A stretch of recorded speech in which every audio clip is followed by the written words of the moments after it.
Google CEO Sundar Pichai favourite నటి, favourite cricketer ఎవరో తెలుసా? ఐఐటి ఖరగ్పూర్ విద్యార్థులతో ముచ్చడించిన పిచాయ్ తన జీవితంలోని కొన్ని ముఖ్య ఘట్టాలను ప్రస్తావించారు. జనవరి 4న ఇండియాకు వచ్చిన సుందర్ పిచాయ్ 23 ఏళ్ల తర్వాత మళ్లీ గురువారం ఐఐటి ఖరగ్పూర్ను సందర్శించారు. డిజిటల్ ఎకానమీలో ఇండియా ప్రముఖ పాత్ర పోషించనుందని, 5 నుంచి 10 ఏళ్లలో భారత మార్కెట్లో భారీగా స్టార్టప్స్కు మంచి అవకాశమన్నారు. ఎంట్రీ లెవెల్ స్మార్ట్ ఫోన్ తయారీపై దృష్టి పెట్టామని పిచాయ్ పేర్కొన్నారు. విద్యార్థిగా పలు స్మృతులను నెమరవేసుకున్న పిచాయ్ అనేక ఆసక్తికర విషయాలను విద్యార్థులతో పంచుకున్నారు. ముఖ్యంగా బాలీవుడ్ నటి దీపికా పదుకునే తనకిష్టమైన భారతీయ నటి అని, అలాగే ప్రముఖ క్రికెటర్ విరాట్ కోహ్లీ తన ఫేవరెట్ అని సుందర్ పిచాయ్ తెలిపారు. విరాట్ కోహ్లీ ఆట చూడడానికి ఎక్కువగా టీవీ చూసేవాడనన్నారు. ఫస్ట్ కంప్యూటర్ను ఐఐటి ఖరగ్పూర్లో చూశారని, 20 ఏళ్ల వయసులో మొదటి విమాన ప్రయాణం చేశారని సుందర్ పిచాయ్ చెప్పారు. కానీ ఇప్పుడు సంవత్సరానికి 10 లక్షల మంది విమానాల్లో ప్రయాణించేలా ఇప్పుడు భారత్ పూర్తిగా మారిపోయింది. రాత్రులు బాగా మేల్కొని చదవడంతో పొద్దున్న క్లాసులు మిస్ అయ్యేవాణ్ణి.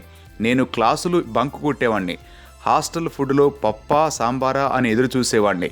తనకు హిందీ బాగా అంతగా రాదంటూ తన ఐఐటి రోజులు గుర్తు చేసుకున్నారు సుందర్ పిచాయ్.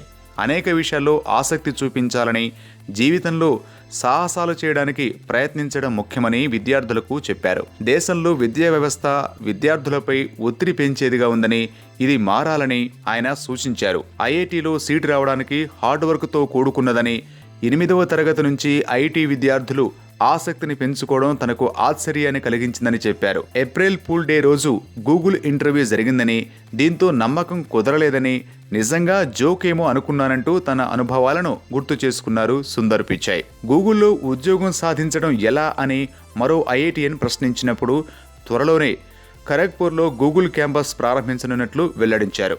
కాగా 1993లో ఐఐటి ఖరగ్పూర్లో లోహ శోధన ఇంజనీరింగ్, బిజినెస్ వార్టన్ స్కూల్ నుంచి ఎంబీఏ డిగ్రీ పట్టాపుచ్చుకున్న సుందర్ పిచాయ్ 2004లో గూగుల్ సంస్థలో చేరారు. అనంతరం ఆగస్టు 2015లో గూగుల్ సీఈఓగా నియమితులైన సంగతి తెలిసిందే.